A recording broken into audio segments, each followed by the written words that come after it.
पार्वती की तपस्या एवं उसके प्रभाव का वर्णन।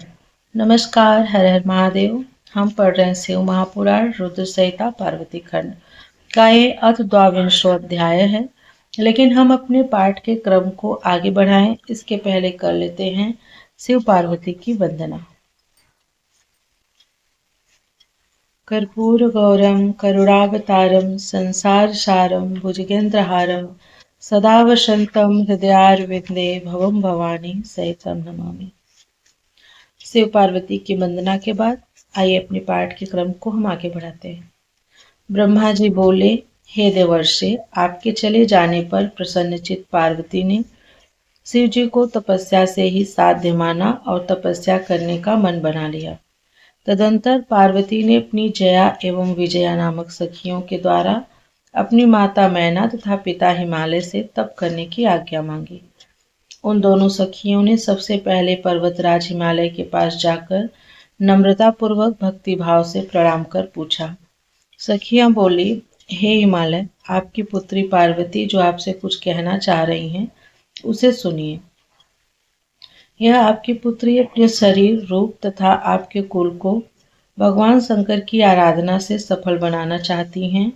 वे शंकर तपस्या से ही साध्य हैं, अन्य उपाय से उनका दर्शन संभव नहीं है। हे गिरिराज, इसलिए आपको इसी समय आज्ञा प्रदान करनी चाहिए, जिसे गिरिजा वन में जाकर आदर पूर्वक तपस्या करें।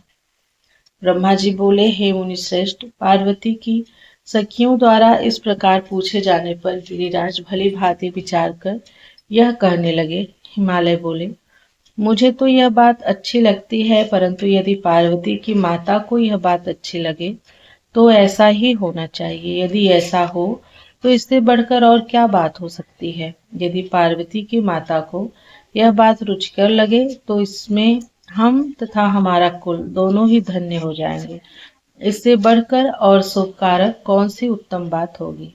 ब्रह्मा जी बोले, इस प्रकार दोनों सखियां पार्वती के पिता के वचनों को सुनकर पार्वती की माता से आज्ञा लेने के लिए उनके साथ वहां गई।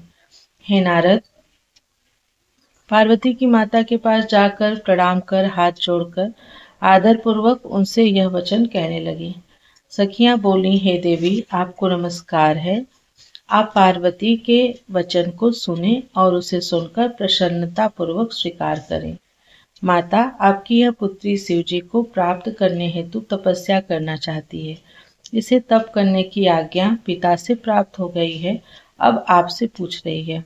हे पतिव्रते, यह उत्तम पति प्राप्त करने हेतु अपने स्वरूप को सफल बनाना चाहती है, अतः यदि आपकी आज्ञा हो तो यह तपस्या करे। ब्रह्मा जी बोले, हे मुनीश्वर, इस प्रकार कहकर सखियां चुप हो गईं। मैना यह बात सुनते ही खिन्न मन वाली हो गईं और उन्होंने इस बात को अस्वीकार कर दिया। तब वे पार्वती शिव जी के चरण कमलों का ध्यान कर हाथ जोड़कर विनम्र चित होकर अपनी माता से स्वयं कहने लगी। पार्वती जी बोली, हे माता, मैं महेश्वर को प्राप्त करने के लिए प्रातः काल तपस्या हेतु तपोवन जाना चाहती हूँ, अतः आप मुझे जाने के लिए आज ही आज्ञा प्रदान कीजिए। ब्रह्मा जी बोले, पुत्री की यह बात सुनकर मैना दुखी हो गई और विकल होकर पुत्री को अपने पास बुलाकर कहने लगी। मैना बोली, हे शिवे, यदि तुम दुखी हो और तपस्या करना चाहती हो तो घर में ही तपस्या करो। हे पार्वती, अब बाहर मत जाओ। जब मेरे घर में ही सब देवता, तीर्थ तथा समस्त क्षेत्र विद्यमान हैं, तो तप करने के लिए तुम अन्यत्र कहाँ जा रही हो। हे पुत्री, तुम हठ मत करो और न तो कहीं बाहर जाओ। तुमने पहले क्या सिद्ध कर लिया और अब क्या सिद्ध करोगी। हे वत्से, तुम्हारा शरीर कोमल है और तपस्या तो बड़ा कठिन कार्य है, इसलिए तुम यहीं तपस्या करो, कहीं बाहर मत जाओ। मनोकामना की पूर्ति के लिए स्त्रियों के वन जाने की बात तो मैंने नहीं सुनी है, इसलिए हे पुत्री, तपस्या करने के लिए वन गमन का विचार मत करो। ब्रह्मा जी बोले, इस प्रकार उनकी माता ने अनेक प्रकार से पुत्री को वन जाने के लिए मना किया, किंतु शंकर जी की आराधना के बिना कहीं भी उन पार्वती को शांति नहीं मिली। मैना ने बार बार तपस्या के निमित्त वन जाने से उन्हें रोका, इसी कारण शिवा ने उमा नाम प्राप्त किया। हे मुने, इसके बाद तपस्या की अनुमति न मिलने से उन शिवा को दुखी जानकर शैलप्रिया मैना ने पार्वती को तप करने के लिए आज्ञा प्रदान कर दी। हे मुनि श्रेष्ठ, माता की आज्ञा पाकर उत्तम व्रत वाली पार्वती ने शंकर का स्मरण करते हुए अपने मन में बड़े सुख का अनुभव किया। तदंतर शिवा माता पिता को प्रसन्नता पूर्वक प्रणाम कर अपनी दोनों सखियों को साथ लेकर शिव जी का स्मरण करके तपस्या करने के लिए वन की ओर चली। उन्होंने अनेक प्रकार के विचारों, प्रिय वस्तुओं तथा नाना प्रकार के वस्त्रों का परित्याग कर मौजी, मेखला, सुंदर वल्कल धारण कर लिया और बहुमूल्य हार उतारकर मृग चर्म धारण कर लिया। इसके बाद वे तपस्या करने के लिए गंगावतरण नामक स्थान पर चली गईं। ध्यान करते हुए शंकर ने जहाँ कामदेव को जलाकर भस्म कर दिया था, वहीं हिमालय का गंगावतरण नाम वाला शिखर है। हे तात, काली हिमवत प्रदेश के शिखर पर स्थित उसी गंगावतरण नामक स्थान पर गईं और जगदम्बा पार्वती काली ने उसे शिवजी से रहित देखा। जहाँ स्थित रहकर शिवजी ने अत्यंत कठिन तप किया था, उस स्थान पर जाकर वे क्षण भर के लिए शिव विरह से व्याकुल हो उठी। उस समय वे हा शंकर, यह इस प्रकार कहकर रोती हुई चिंता तथा शोक से युक्त होकर अत्यंत दुखित हो विलाप करने लगी। इसके अनंतर बहुत समय के बाद हिमालय पुत्री पार्वती धैर्य पूर्वक मोह का त्याग करके नियम में दीक्षित हुई। वे उस महान उत्तम श्रृंगी तीर्थ में तपस्या करने लगी। उस स्थान में गौरी के तपस्या करने के कारण उसका गौरी शंकर ऐसा नाम पड़ा। हे मुने, वहाँ पार्वती ने अपनी तपस्या की परीक्षा के लिए अनेक प्रकार के पवित्र, सुंदर तथा फलवान वृक्ष लगाए।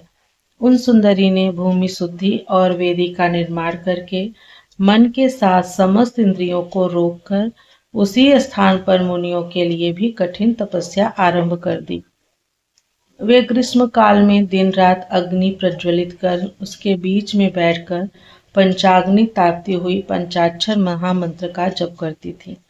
वे वर्षा के समय पत्थर की चट्टान के स्थंडिल पर सुस्थिर आसन लगाकर बैठी हुई खुले आकाश के नीचे जल की धारा सहन करती और भक्ति में तत्पर होकर निराहार रहकर वे शीतकाल की रात्रियों में निरंतर शीतल जल में निवास करती। इस प्रकार पंचाक्षर मंत्र के जप में रत होकर तप करती हुई वे संपूर्ण मनोवांछित फल के दाता शंकर का ध्यान करने लगी। वे प्रतिदिन अवकाश मिलने पर अपने द्वारा लगाए गए सुंदर वृक्षों को सखियों के साथ प्रसन्नता पूर्वक सींचती थीं तथा अतिथि सत्कार भी करती थीं।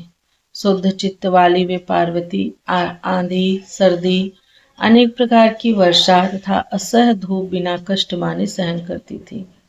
हे मुने, इस प्रकार उनके ऊपर अनेक प्रकार के दुख आए, परंतु उन्होंने उनकी कुछ भी परवाह नहीं की। वे केवल शिव में मन लगाकर वहां स्थित थी।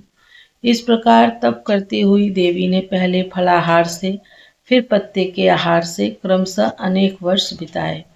तदंतर हिमालय पुत्री शिवा देवी पत्ते भी छोड़कर सर्वथा निराहार रहकर तपस्या में लीन रहने लगी। जब उन हिमालय पुत्री शिवा ने पत्ते खाना भी छोड़ दिया, तब वे शिवा देवताओं के द्वारा अपरणा कही जाने लगी। इसके बाद पार्वती भगवान शिव का ध्यान करके एक पैर पर खड़ी होकर पंचाक्षर मंत्र का जप करती हुई कठोर तपस्या करने लगी। उनके अंग चीर और वल्कल से ढके थे। वे सिर पर जटाजूट को धारण किए हुए थीं। इस प्रकार शिव जी के चिंतन में लगी हुई पार्वती ने तपस्या के द्वारा मुनियों को भी जीत लिया। इस प्रकार तप करती हुई तथा महेश्वर का चिंतन करती हुई उन काली ने 3000 वर्ष इस तपोवन में बिता दिए, जहाँ पर शंकर जी ने 60,000 वर्ष तक तपस्या की थी। उस स्थान पर कुछ क्षण रुककर वे अपने मन में विचार करने लगी। हे महादेव, क्या आप तपस्या में संलग्न हुई मुझे नहीं जानते? जो कि मुझे तपस्या में लीन हुए इतने वर्ष बीत गए, फिर भी आपने मेरी सुधि न ली। लोक एवं वेद में मुनियों के द्वारा सदा गान किया जाता है कि भगवान शंकर सर्वज्ञ, सर्वात्मा तथा सर्वदर्शन है। वे देव समस्त ऐश्वर्य को प्रदान करने वाले, सब प्रकार के भाव से प्राप्त होने वाले, भक्तों के मनोरथ सदा पूर्ण करने वाले तथा सभी प्रकार के कष्टों को दूर करने वाले हैं। यदि मैं अपनी सारी कामनाओं का त्याग कर मात्र वृषध्वज शंकर में अनुरक्त हूँ, तो वे शंकर मुझ पर प्रसन्न हो। यदि मैंने उत्तम भक्ति के साथ विधि पूर्वक नित्य नारद तंत्रोक्त पंचाक्षर मंत्र का जप किया है, तो वे शिव जी मेरे ऊपर प्रसन्न हो। यदि मैंने विकार रहित होकर भक्ति पूर्वक सर्वेश्वर शिव का यथोक्त चिंतन किया है, तो वे शंकर परम प्रसन्न हो। इस तरह नित्य अपने मन में सोचती हुई उन्होंने नीचे की ओर मुख किए एवं जटावल्कल धारण कर निर्विकार होकर दीर्घ काल तक तप किया। इस तरह उन्होंने मुनियों के लिए भी दुष्कर तपस्या की, जिसका स्मरण कर वहां सभी पुरुष परम विस्मय में पड़ गए। उनकी तपस्या देखने के लिए सभी लोग वहां उपस्थित हो गए और अपने को धन्य मानते हुए एक स्वर से कहने लगे, धर्म वृद्धों के पास बड़े लोगों का जाना कल्याणकारी कहा गया है। तपस्या में कोई प्रमाण नहीं है। विद्वानों को सदा धर्म का मान करना चाहिए। इसकी तपस्या को सुनकर तथा देखकर ऐसा ज्ञात होता है कि अन्य लोग क्या तप कर सकते हैं। संसार में इसके तप से बढ़कर कोई तप न तो हुआ है और न होगा। इस प्रकार कहते हुए पार्वती के तप की प्रशंसा कर कठोर अंग वाले वे तपस्वी तथा अन्य जन प्रसन्न हो अपने अपने स्थानों को चले गए। ब्रह्मा जी बोले, हे महर्षि, अब आप जगदम्बा पार्वती की तपस्या के अन्य बड़े प्रभाव को सुनिए, जो महान आश्चर्यजनक चरित्र है। पार्वती के आश्रम में रहने वाले समस्त जंतु जो स्वभाव से ही परस्पर विरोधी थे, वे भी उनकी तपस्या के प्रभाव से वैर रहित हो गए। निरंतर राग आदि द्वेष से युक्त रहने वाले वे सिंह और गौ आदि भी वहां उनकी तपस्या की महिमा से परस्पर बाधा नहीं पहुंचाते थे। हे मुनिश्रेष्ठ, मार्जार मूषक आदि भी जो स्वभाव से आपस में वैर करने वाले हैं, वे भी कभी विकार भाव नहीं रखते थे एक दूसरे के प्रति। हे मुनिषत्तम, वहाँ फलयुक्त वृक्ष, विविध प्रकार के तृण और विचित्र पुष्प उत्पन्न हो गए। वह संपूर्ण वन उनकी तपस्या की सिद्धि के रूप में हो गया और कैलाश के समान मालूम पड़ने लगा। इस प्रकार से शिव महापुराण के अंतर्गत द्वितीय रुद्र संहिता के तृतीय पार्वती खंड में पार्वती तपस्या वर्णन नामक 22वां अध्याय पूर्ण हुआ। प्रियम शंकरम सर्वनाथम नमामि। हर हर महादेव। हरे नमः, हरे नमः, हरे नमः। ओम नमः पार्वती पतये। हर हर महादेव। मिलती हूँ आप लोगों से शिव महापुराण के रुद्र संहिता पार्वती खंड के 23वें अध्याय में।